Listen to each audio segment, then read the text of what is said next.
was a really bittersweet weekend for George Russell. It was going so well the whole weekend. Qualified 13th. His qualifying is just really, really fantastic at the moment, making Q2 on the regular, and he's still never been out-qualified by a teammate, this time ahead of Sebastian Vettel as well.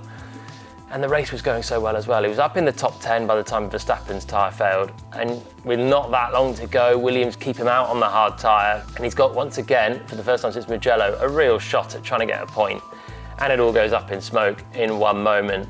It's just coming down to Acqua Minerale. Russell's just trying to get the temperature in the tyres, and gives it a little bit of welly, just over a bump, just over a crest in the road, and the car gets away from him. Don't know what to say. Just given everything I had to warm the tyres. So sorry, guys. So sorry. Again, cold tyres, hard tyres, 1,000 horsepower. These things happen. We've seen it before. For Russell, in this instance, he was actually the first car that caught the safety car. He was just lapped by Lewis Hamilton when the safety car came out, which meant when the safety car picked up Hamilton, Russell was right behind him.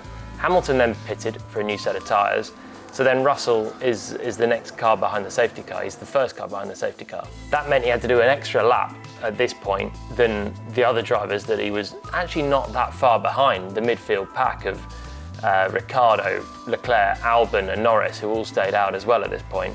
They were only about 8 seconds ahead of Russell, but because Russell was just lapped, he gets caught behind Hamilton. And he's basically got a little bit more work to do at this point to keep the temperature in the tyres. He's got Kimi Räikkönen on a fresh, soft tyre just behind him, which he knows. And it's just a little bit too much throttle over a crest. You can see the corner before coming out of Tosa, there's just a little bit of chattering from the rear tyres already. It's already a little bit cold. And into the wall, it's not a great mistake to crash under the safety car. It's a really tricky one for Russell. There's pressure there, fighting for that first point again and again, it just slips past him. But we have seen these incidents before. The now classic 2018 Romain Grosjean Marcus Ericsson incident that was in fact the Romain Grosjean incident on his own. Look how hard Grosjean's working these tyres in Baku, and then he's actually braking and loses the car here. This is towards the end of the race in Baku as well, and Grosjean was in 6th place in a Haas in that race. He was on for his first points and big points of the season and lost it under safety car. What happened? I think Ericsson hit us. And even the Mercedes can do it as well. Valtteri Bottas, China 2017, and this is actually his second race for the team, and Bottas does a similar sort of thing really, just weaving, accelerating, and eventually the rear tyres just go. I was in that race. I remember how difficult it was to try and keep the tyre temperatures up in China, cool temperatures, and a little bit of drizzle on the road as well. But that's what happens sometimes when you're in cool temperatures. Imola wasn't very hot, and again it was tricky. Russell's not a rookie, but he's still inexperienced, and I'm sure he won't make that blooper again.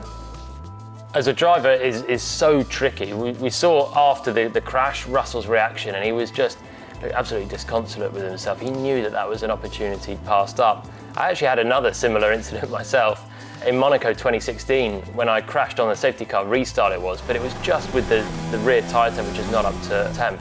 Came over a zebra crossing and the car just basically aquaplaned. I had no grip. And it was, again, the rear tyre temperatures just not working. It's just frustrating, but it's a real learning curve for Russell. He would have seen the Grosjean incident when he was in Formula 2 coming through the ranks, but you don't think it's going to happen to you. You always think that you've got enough to try and work the tyres, and you want to work them to the absolute maximum to keep them alive. But George is a really naturally talented driver.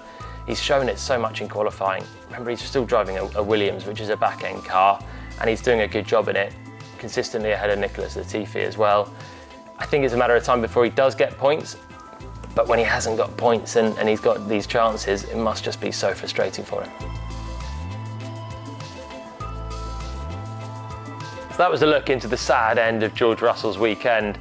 But for more analysis on race start incidents, defining moments for the win, and a really tricky weekend for Red Bull, check it out on F1 TV.